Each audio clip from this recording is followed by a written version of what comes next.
Hi guys, welcome back to the channel and welcome back to episode number 23 of Steins. Today we're going to check out and find out what we're going to do after that mysterious message from Suzuha. A Suzuha, might I add, that has lived a completely different life after we managed to change everything. Her father, she still had him in her life, so everything's completely different in that future, but everything we work towards to prevent that dystopian future from happening, it still led to a huge world event where World War III occurred. So at this point, it's like, what do we need to do to change the past, to change everything in order to prevent a terrible outcome?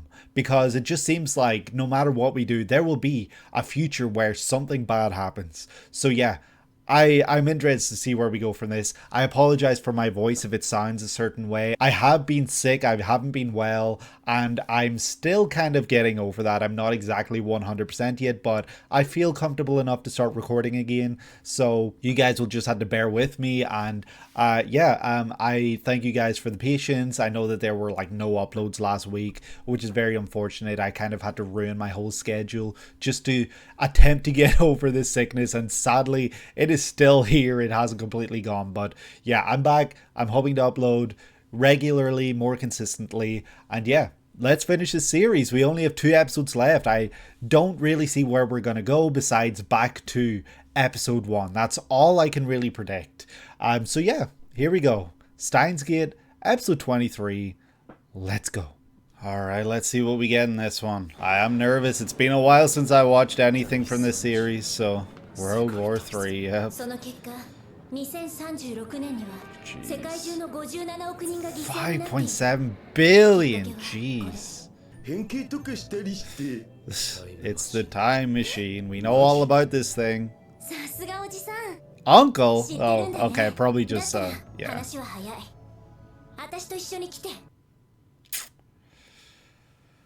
Oh, here we go. Do we dive ahead and... Oh, shit, we're not getting involved in any of this.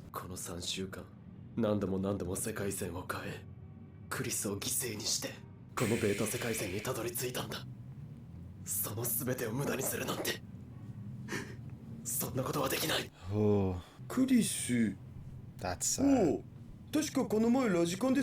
In the magazine. Oh my god, that's how she's known. That's awful.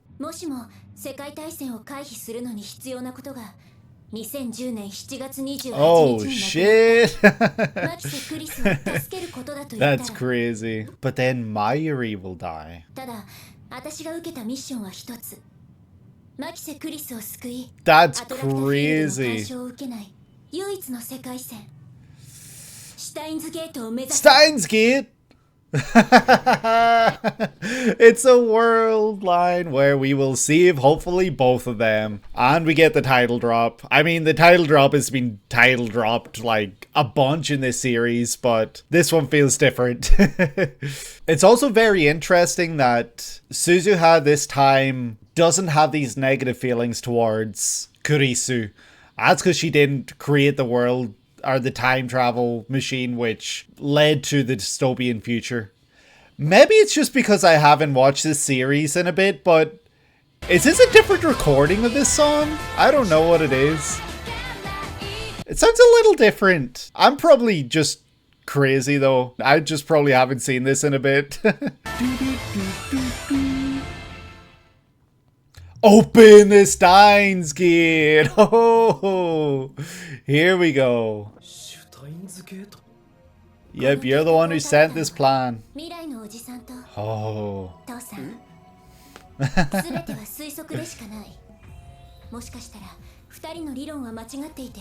Can you go back to the future though with this time machine now, or have you still been a sacrificial pawn? We're gonna save Kurisu, and hopefully Mayuri will not die because of that. Like, what does that entail? It's a scary prospect. Very scary prospect.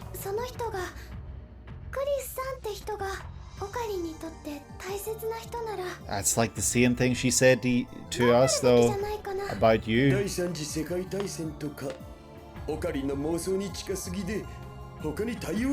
Yeah, seriously.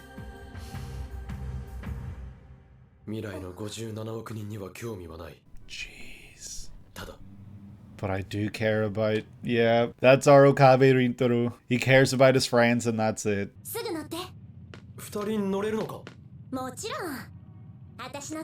Oh shit. There's 2 seats. Daru's just like, what is happening? That's really funny.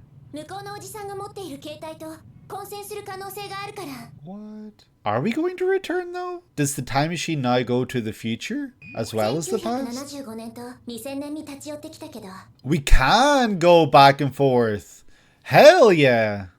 That's sick. Yeah. That's good. Okay, oh thank God.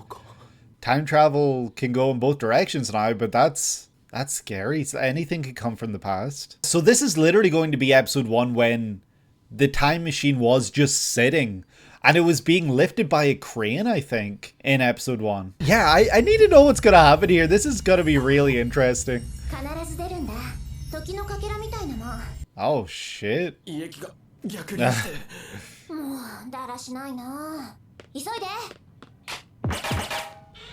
I was like, is someone shooting them already? Like, what's happening? I don't think we did run into ourselves.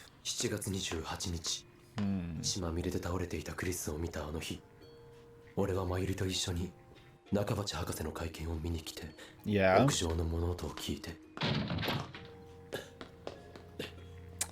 Ah, shit. We're literally avoiding ourselves. That's crazy. No. It's the rarest of all.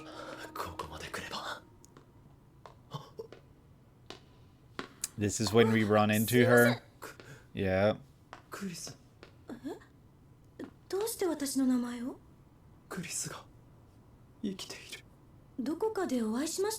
Oh, you've forgotten everything. That's so sad.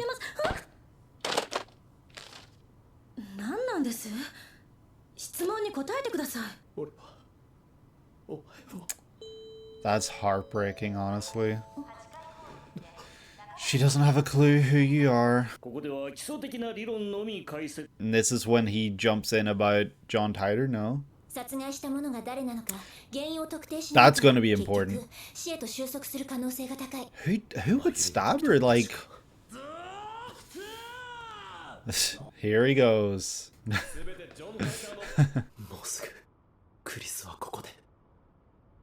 Is it going to be like accidental? Huh, an interesting theory. We have to be on her.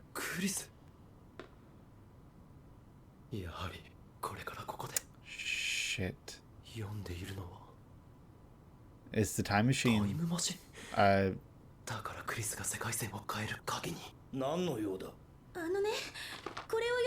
That's her father? Oh my god. Ah, shit.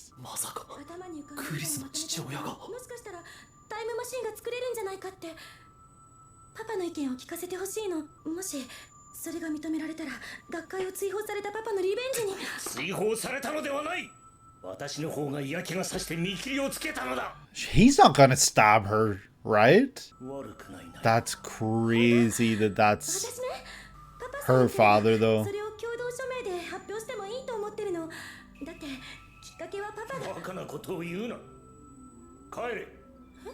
Is she using a different name? Damn, what an ass. Jeez.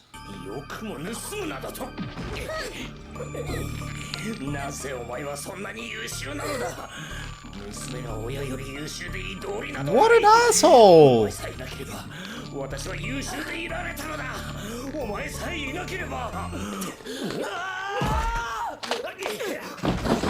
Yeah, what the hell was that? Jeez. Oh, piss off. Shut up. This guy sucks. What the hell is he doing? Why is he carrying a knife around like that anyway? Oh my god, he's gonna accidentally cause her to get stabbed, isn't he? Oh.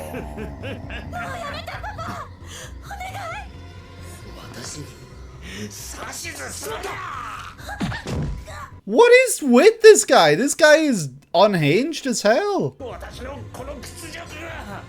You have not been humiliated. You're just a dumbass loser.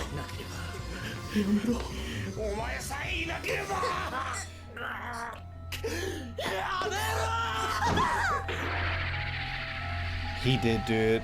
Oh my god, he did do it.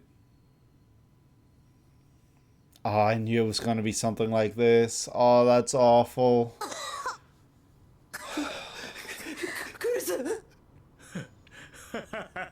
Oh, this goddamn loser. Jeez. You did not involve us. We put ourselves in this situation.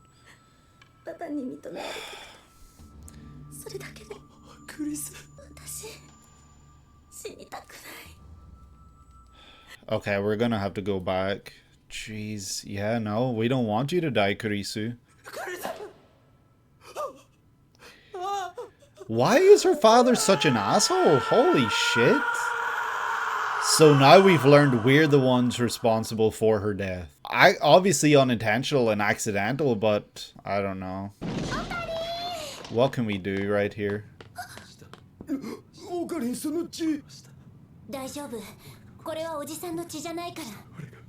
Yeah, that's gotta be hard. Like, what do we do now? Because if we go back again, there's gonna be 3 of us running around.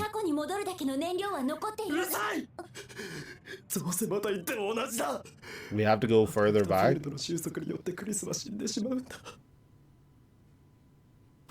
Jeez. Turn on the TV? Who's this from? Someone who knows about the time? Oh shit.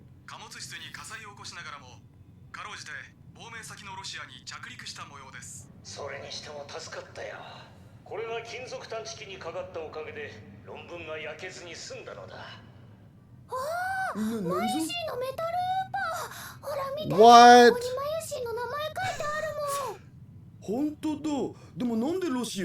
The metal Lupa is part of this?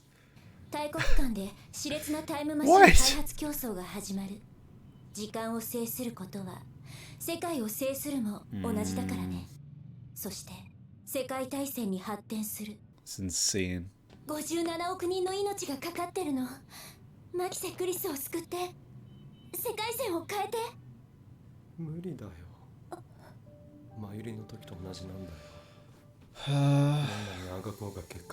Yeah, we got like an episode and a half left to figure something out, but no.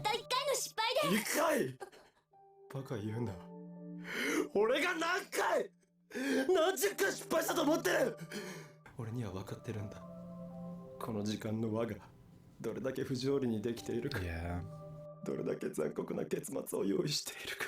It's really hard to see. He's got to this point, and it's even worse to know that.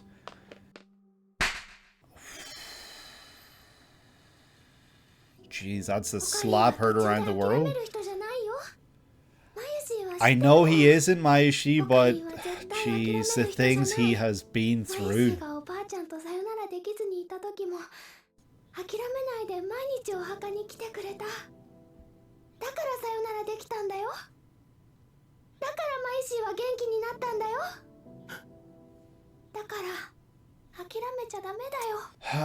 Mayashi, we love your positive outlook and optimism, but holy shit. This is brutal. I really don't know.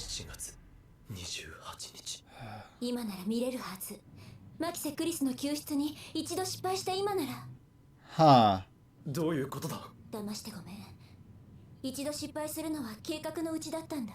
Oh shit. What is it? Oh shit.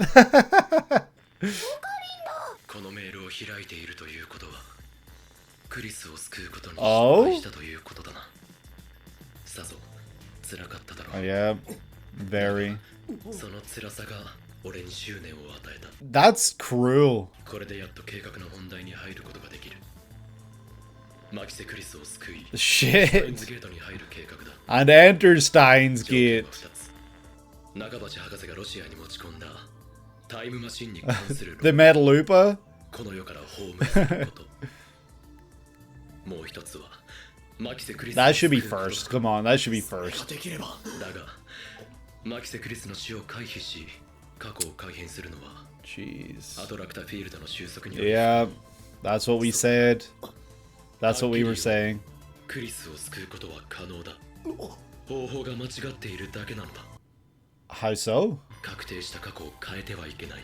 Okay, we're not gonna 最 change 初 the の自身が見たこ past. とをなかったことにしてはならない。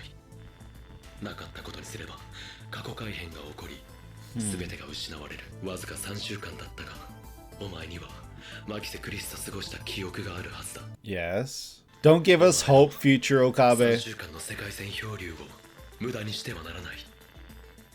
なかったことにしてはいけない。 Yeah. いくつもの世界線を旅してきたからこそクリスを助けたいと思うお前はそこにいる。タイムマシン開発に全てを捧げた俺がここにいる。はいだから騙せお前自身を。クリスが死んだという過去を変えずに彼女を救え。生きているクリスを Forget 過去の her? 自分に死んだと観測させろ。そうすれば過去改変は起きない。そうか。どういうこと？ちなみにタイムマシンの形式は C204 型。 What? 頭文字が何を意味するか言うまでもないな。 Elsai Kongru? No. そして目的の世界線 Oh. シュタインズゲートと名付けたのも俺だ。なぜその名なのかもお前ならわかるはずだ。特に意味はない。 Shit. そうだろ Doesn't mean shit. う。オペレーションスクルドの概要を説明する。 Scold. 確定した過去を変えずに結果を変えろ。血まみれで倒れているマキセ・クリスト、それを見た岡部倫太郎、 I'm so その confused. 確定した過去を変えずに結果を変えるのだ。 How can we change? 最初のお前を騙せ。世界を騙せ。それがシュタインズゲートに到達するための条件だ。健闘を祈る。 Good luck. プサイ Elsai Kongru. There it is. It's been a while since we've heard those words. Banger playing too. I mean, I feel hype, but at the same time, I feel like this is just like I'm so confused.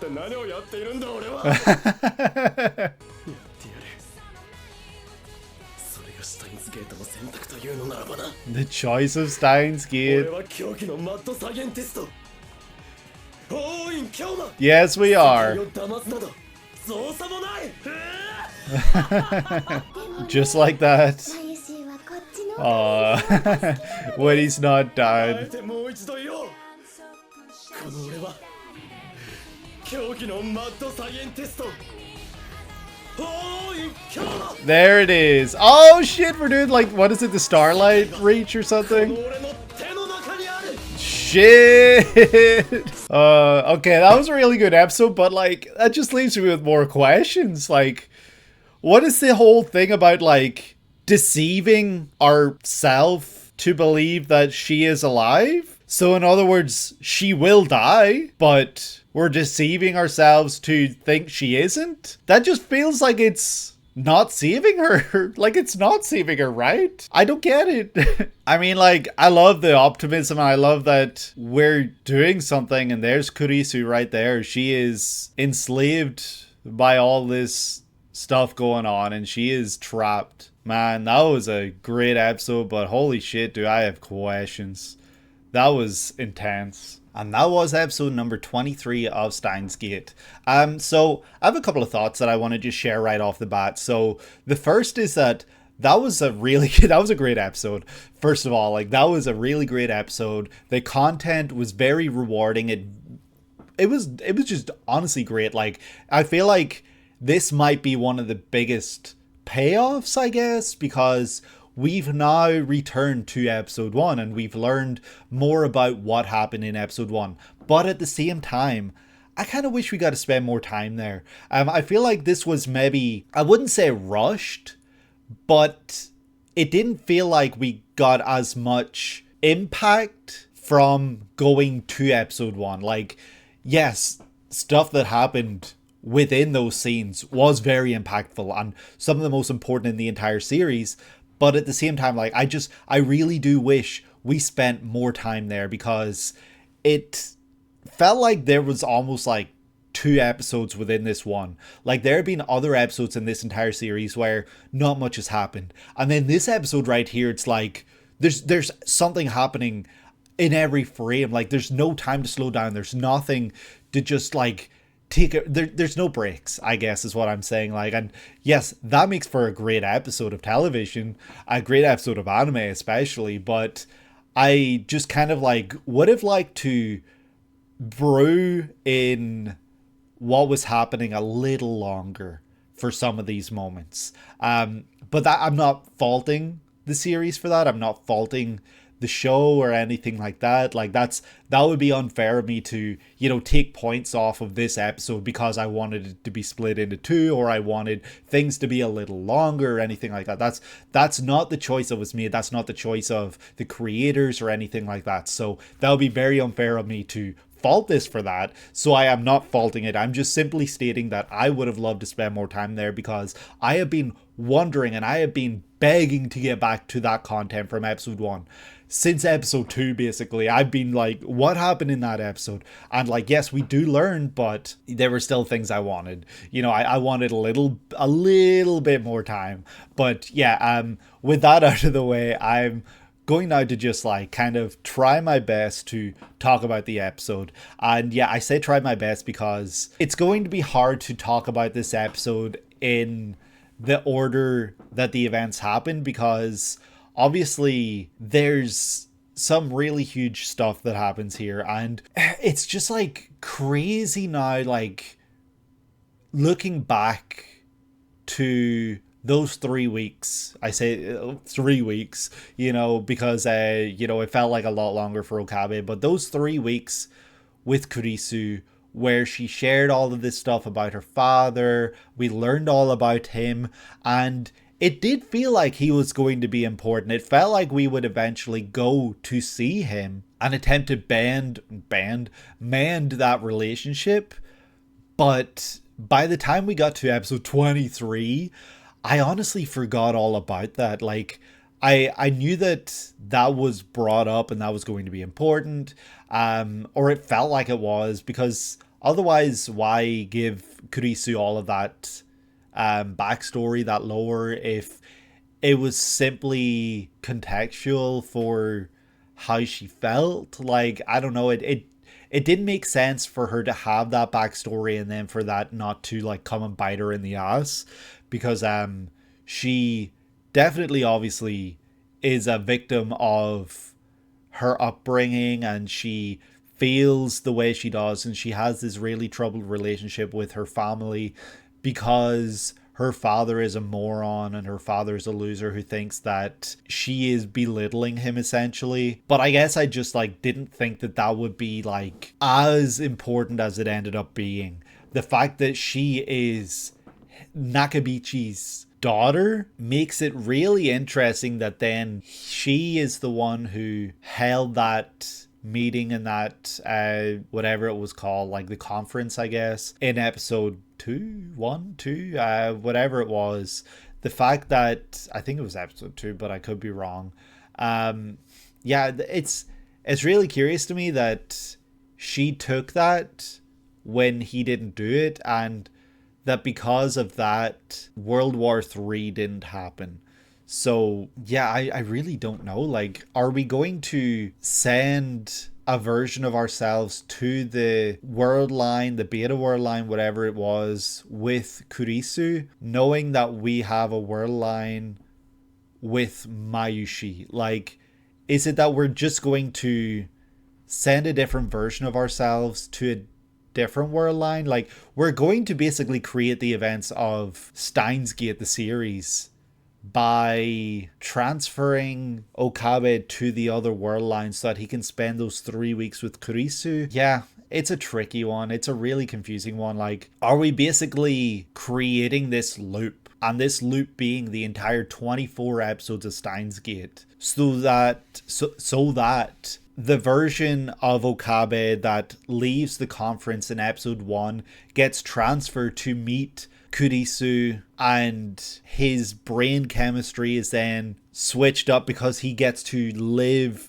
3 weeks with Kurisu where she's alive, and that tricks us into thinking she's alive, but really she's dead. Like, is that it? Is the whole point of what we're going to do in the next episode basically to set up the rest of the series, where we're tricking ourselves into thinking she's alive, knowing that she's dead? Because that's basically what happened from episode 2 onwards. We saw her die in episode 1, and then from episodes 2 to like 22, we spend time with her and we convince ourselves that she isn't dead. But are we going to do anything different? Like, yeah, I really don't know, because like it's just really confusing me that what happens at the end of that 3 weeks? Do we say goodbye to her again and it's just creating this never-ending loop? Or do we actually convince or somehow twist and change something that makes that Okabe stay in that world line with Kurisu? So somehow Maishi doesn't die, and somehow we get to spend all that time with Kurisu. But how do we get to spend all that time with Kurisu unless we're developing this time machine? It feels like there's so many questions that might not get answered unless we're literally just banking on those 3 weeks that we get to spend with her, and we're just living those 3 weeks over and over and over and over and over again, infinite versions of that version of Okabe from a point in time going to that future where we get to meet her. Like, is that it? Is that all it's going to be, that we get to spend this time with her, like doing all of that? I don't know. And yeah, like, how heartbreaking must it have been for Okabe to find out that he is the reason she's dead, literally. If he never went back to the past. I know this whole plan hinges on him killing Kurisu basically once, and failing once to save her so that we can save her. But are we saving her? Like, I don't understand. But this whole plan hinges on that, on him killing her. But I'm just wondering, like, what if the plan had been to not go back, to not go to the past whatsoever, not have another version of ourselves running around? Would things have been different? Would she still be alive? But I don't know, because if we hadn't gone to the past, her father was still strangling her. Like, there's no saying he wouldn't have killed her right there and then in those moments. And he probably would have just taken what she had, the time machine stuff, the time travel, manuscript, theory, and just gone to Russia anyway, defected, and, you know, that whole thing still probably would have played out that exact same way. So it's a question of would she have died in those moments, though, because I feel like Okabe wouldn't give a shit if that had been the case. Like, if she was still alive, he would have been happy enough, and he wouldn't have gone to the trouble of going to save her, because he knows that he is responsible for that death, and so not going back, she would still be alive. But I guess I'm going to answer my own question. The whole, I can't remember what they're calling it, but the barrier, not the barrier, the, like, whatever it is, she's going to die no matter what. And so no matter what, if he doesn't go to the past, she's still going to die. But in this version, the cruel fate is that he is the one who killed her. So yeah, what can be done different here? Like, it's just really cruel, and it's really awful that future Okabe sent Suzuha back to do this. And the reason he obviously sent Suzuha is because of how important she is and how relevant she is to Okabe and everything like that. He knows what Suzuha did those 20-something years ago, back in this present with Okabe. Like, he's aware of everything. Like, he knows everything. He is living in 2036 or something like that, and he knows everything that Okabe in 2010, 2011, whatever year it is that they're living in this series, he knows what that Okabe went through. And so he's using Suzuha to his advantage because he knows that that is going to make things easier to sway and to convince Okabe to go along with things. And yes, he doesn't agree initially. He says, no, I'm not going to do that. At the very beginning of the episode, he's like, do you know what I've been through? Like, I did not go through all this for nothing. I didn't do this just to feel like Kurisu's. I agreed to send Kurisu to her death in order to save Mayushi. I'm not going to change anything because I'm broken at this point. It's basically what he's saying. But Mayushi steps up and slaps him, basically saying, that's not the Okabe I know. You're not someone to leave things half-assed. No half measures, anything like that. You get things done. You do things in their entirety. You make sure they are finished before you move on to the next thing. And how can you just sit here and leave this half finished, leave things the way they are? And that was surprising to see Mayushi step up like that, because she has never stepped up to Okabe like that. She's never spoken to Okabe like that. It really was just eye-opening to see where she is right now, her mindset, how she feels about all this. And yeah, I feel like seeing Okabe in the previous episode, where he was pretending to be someone that he wasn't. He was proclaiming himself to be Hoin Kyoma, and proclaiming that he beat the organization and all of this stuff. And it was very clear that he was broken up about everything, and Mayushi recognized that, and maybe that's why she's like, okay, this isn't my Okabe, this is someone else, and she needed to put him in a place. She needed to step up and, fix things, make things right or something, I guess. And so Suzuha basically says, hey, well, I'm here to prevent Makise Kurisu's death, which is crazy considering the relationship she had with Makise Kurisu in the beta world line, or the alpha world line rather, the alpha world line, where she hated Makise Kurisu's guts. And also, like, I haven't talked about it, but Makise Kurisu using a fake name is really interesting. I wonder if that's because her father made her, or if there's some other reason. If she's doing that, it's so that she doesn't draw attention to her father, she doesn't embarrass him anymore. Yeah, wonder why that is. I don't know if we'll get an answer, but I guess it's to save him from the embarrassment, because he hates her and he sees her as someone that just brings him down no matter what. And so yeah, we have to go to a world line that is not affected by the attractor field, as Suzuha is telling us, and that is the Steins Gate. So yeah, pretty cool title drop leading right into the opening theme immediately. Like, that was a really cool start to the episode. But also, I'm wondering if, like, I said it while I was watching the opening, and maybe it's just because, I took a week away. I wasn't watching the series for, like, honestly, almost 2 weeks at this point. I haven't watched an episode. But it just felt like different. Like, the singers sounded a little different to me. I could just be crazy, and maybe it wasn't a different version of the song whatsoever, but yeah, things just sounded a little different. So we're literally trying to go to Steins Gate, the Steins Gate world line, which is supposedly a theory that was created by Barrel Tider, Daru, and Rintaro Okabe. And we learn later on in the episode, obviously, that the whole thing was bullshit, and that Okabe knew that, and both Okabes know that. Like, regardless of whether it's 2036 Okabe or the Okabe right here and now, he knows Steins Gate is bullshit. But Suzuha, the loyal soldier that she is, has a mission, and she's here to fulfill it. And Okabe says, hey, I don't give a shit about 5.7 billion, not million, billion people dying in the future.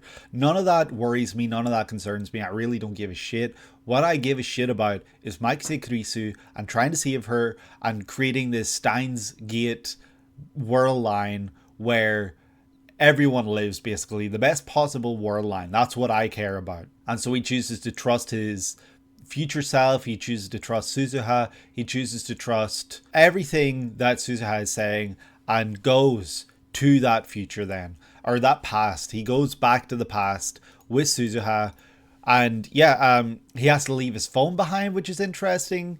I don't know why, really. I guess I don't really get it, but I guess it's because that phone could detect transmissions, detect messages going one way or the other, and it could really mess things up.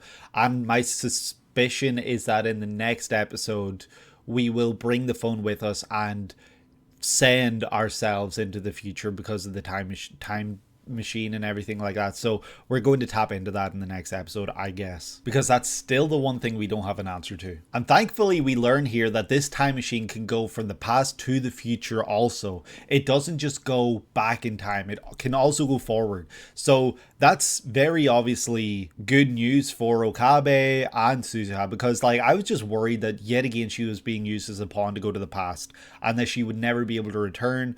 And yeah, it's just upsetting to think that she's, no matter what, like just being used in that way. But thankfully we learn that that is not the case. She is actually able to return to the future, her future in 2036, and she can actually take another person on board this time. It's not just one seat in this time machine. It's got 2 seats. And yeah, Okabe Rintaro is going with her to the past to undo everything and to save Kurisu. That's what we think we're doing anyway. I wonder what the point of the little dust particles and like light that shows up while they're time traveling is. Are those some sort of fragments? Are those going to be relevant or important? I wonder. I don't really know, but it's curious anyway that is just a thing that's written into this. Like, I don't know if it's just a reference to something in the light novel or the visual novel, sorry, or if there's something more to it. But yeah, it's really curious that they choose now to show something like that. And so they arrive at the radio tower, the location of Maikse Kurisu's death, 20 minutes before it happens. And Okabe's basic simple goal is to not run into himself. That's it. That's all he has to do. And so he does take great care in order to prevent that from happening. He doesn't run into himself, but he has some close encounters with himself and with Mayushi, and we do get reminded of the Metalupa situation. And yeah, I thought that's something I've always had in my head. Where did that Metalupa go? And I feel like I've asked it several times throughout the series, or I've mentioned it anyway. And so now learning that it almost caused the papers to be like destroyed, I think it's very funny. And yeah, that Metalupa, it's going to for some reason be very relevant. And yeah, I just think it's so funny. Okabe runs into Kurisu in the hallway, and it's this really like sad moment. Okabe remembers those 3 weeks with Kurisu and seeing her walking around, seeing her alive after thinking he was sending her to die, basically. Like, he was undoing all of those moments with her in order to send her to a future where she dies, or a past where she dies, and those moments don't happen. It's very upsetting. And so to see her right here walking around with the knowledge that we might be here to save her, like, that's gotta really like just send some really emotional like thoughts into your head. Like, I don't know how Okabe was able to even stand here, and yeah, he doesn't really talk to her, but like even continue beyond this, because like this would really mess me up if this situation happened to me. And yeah, it was a very awkward kind of confrontation, kind of a moment to see play out, because he goes to touch her arm and she flinches, and yeah, the reaction is very much what would happen if someone you didn't know tried to touch you.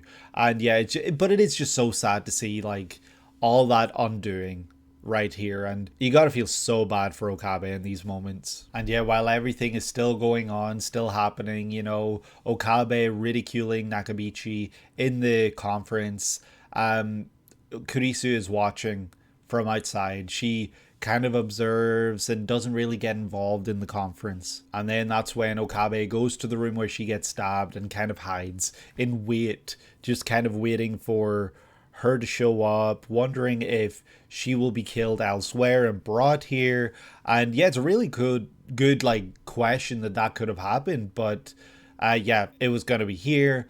And so he's watching as Nakabichi shows up, and it turns out that's Kurisu's father, and she wants to work with him to present this theory of time travel and how it could happen and how it could be possible. And she's got this like manuscript, these theories written down and stuff, and she wants to share that with her father, who has worked very hard in this kind of field, in this life. But her father is a moron. Her father is a dumbass idiot and instead tries to kill her because he feels threatened, he feels embarrassed, he feels like she is someone who's putting him down and that she has no right to step up to her father. She has no right to try to make him look stupid or anything like that, when that is not what she is trying to do here whatsoever. She is trying to help him. She wants to bring him back into the fold because he has been kicked out of many circles and he is basically being excluded from a lot of scenarios, and she wants to be able to help him,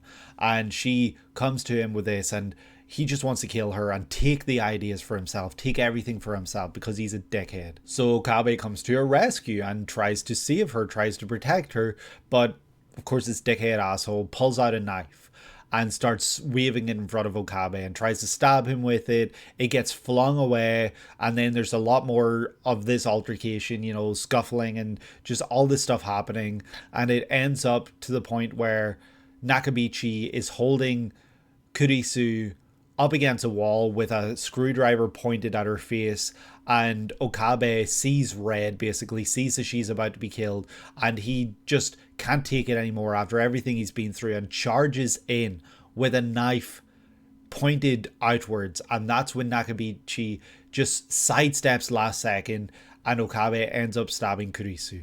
It's very heartbreaking, it sucks, it is painful to watch, but sadly, that's the way this played out. And no matter what, the attractor field would cause for her to die no matter what. Like, she is just destined to die in this world line. And there's no Steins Gate beta world line, or not beta world line, Steins Gate world line where this doesn't happen. Like, it cannot be undone. And it's heartbreaking now to know that Okabe is the one who killed Kurisu. Like, that's the worst possible outcome that could have come out of this and could have happened. But sadly, that's where we are. And so Okabe, defeated and broken and just in absolute despair, is brought back to his present with Suzuha. She basically drags him out of the time travel machine and he's covered in blood and everybody's worried about him, but they learn that it's not his blood, it is the blood of Makise Kurisu, and they were unable to save her. And all Okabe can mumble and say and all of this is that he's the one who killed Kurisu, and he cannot believe it. Imagine finding out that you're the reason the person you love is dead, and that you have basically like, you created that situation, that scenario. No matter what you do, that happens. Like, that's it. And yeah, what ends up happening next is we find out that Nakabichi has defected to Russia, who's probably paid him the most money. He's brought his theories, Kurisu's theories, he brought all of her findings, and we learn that the metal UPA would have caused, or did cause, a metal detector to go off, and so that ended up saving the cargo plane from exploding, saved his life, saved the findings. And yeah, how did the metal UPA get there in the first place? And also, like, if she hadn't won that metal UPA, would he have died, and would this all have been undone? And regardless, like, nothing, like, none of this bad would have happened. It's just really interesting that we have those questions and we might not get the answers, because I don't know if we're going to try and undo that. I'm not sure. But yeah, this metal UPA is so funny. The fact that it is so relevant and important to what is happening at this late stage in the game. And yeah, Suzuha simply says, yep, that's it. That's how this all starts. This is how this begins. This is the beginning of World War III. This is essentially just the catalyst to that. And that's very scary, that prospect that this leads to World War III. Makise Kurisu's death leads to World War III. And no matter what we do, like, that's going to be the case. And so that's when Okabe gives up. He's not going to do anything else. He is done. He's tired. He's frustrated. He is exhausted from these 3+ weeks, whatever it's been for him, because of the amount of time he's spent going back and back and back and back and back and back and back. Like, no matter what, like, he is experiencing all of that and he is done. He is exhausted. And that's when Maishi steps up and slaps him.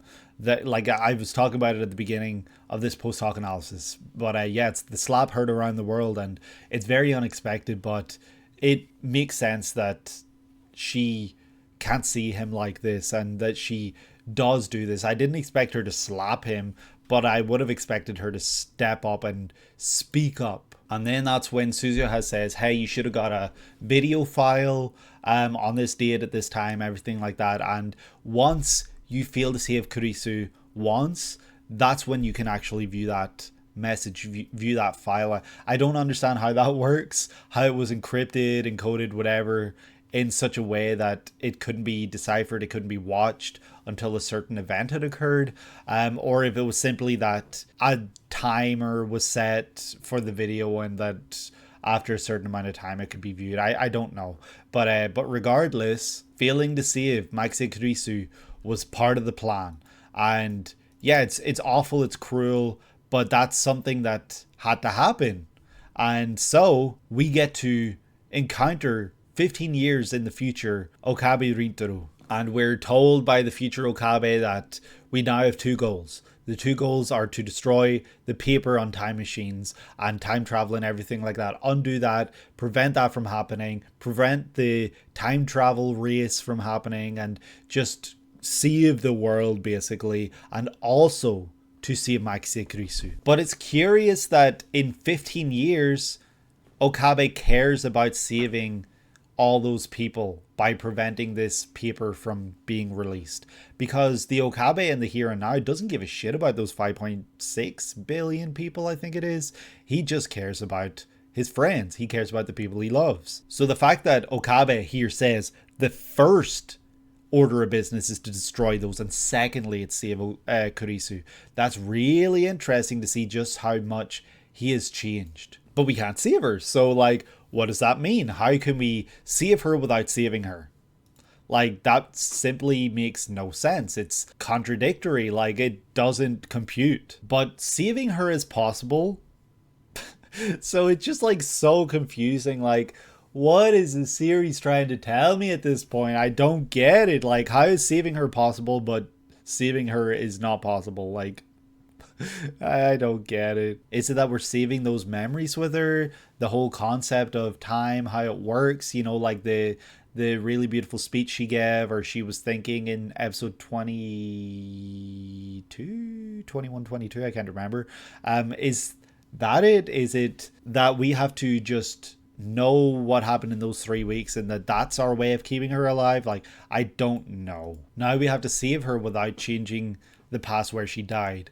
So that's why I think we're simply going to create the loop that has been this entire series. I think that's what's going to happen. We're going to send Okabe to the world line where she lives and where we get to spend those 3 weeks with her. I think that's simply all that's going to happen here. But that's just really sad because she still dies in this world line where we are with Mayushi alive. Like, no matter what, in one world line or the other, one of them has to die. And yeah, like, it's just cruel that we can't have a world line where both live. And yeah, we name the time machine C204, which is somehow related to Christina. I don't know how that works, but I'm sure one of you guys will hopefully let me know in the comments below. And yeah, Okabe 15 years to the future says, yep, Steins getting it shit. That's bullshit. None of it's real. And yeah, it really does not mean anything. But that lets Okabe smile. And we now get to realize that, like, this next episode isn't going to go to waste. We're going to fix something. We're going to do something to create a happy ending, a good ending. We have to deceive our other self. And how do we sign it off? We have to deceive ourselves, deceive the world, and that is the choice of Steins Gate, El Sai Kongru. Like, that shit's so cool. Like, it feels like we've gone full circle where we're going back to the choice of Steins Gate, El Sai Kongru, and this time it means something. And while, yes, you could argue that it means nothing because we were literally just told it means nothing, this time it feels important. It feels huge. We are going to partake in Operation Scald. And Okabe hilariously is like, damn, I'm still talking like that at 33 years old. What's up with me? Yeah, it's very funny. And he declares himself once again, or twice again rather, as Hoin Kyoma, and states that this is the choice of Steins Gate and that he does not have a problem deceiving the world. That is something he's always done. And yeah, what a badass way to end this episode. very still confused on what might come in the next episode. I'm obviously going to go in with open thoughts and everything. I'm not going to kind of expect something because I don't want to, be either disappointed or surprised or anything. I'm just going to go in and experience it for what it is, because this series has been phenomenal. I really do love the series a lot. And yeah, it's been so much fun getting to watch this with you guys. And yeah, we only have one more episode left. That's crazy. Like, how do we wrap this up in one more episode? That is crazy to me. I have no idea. But yeah, thank you guys for watching, and thank you guys for all the support and for your patience for me to get this episode out. And yeah, I hope that you guys are having a great day today and that you're able to take it easy. I'm going to wrap this one up today. I will see you in the next one. And if you did like this video, please leave a like and subscribe and comment down below letting me know if this episode blew your mind when you watched it. So yeah, take care.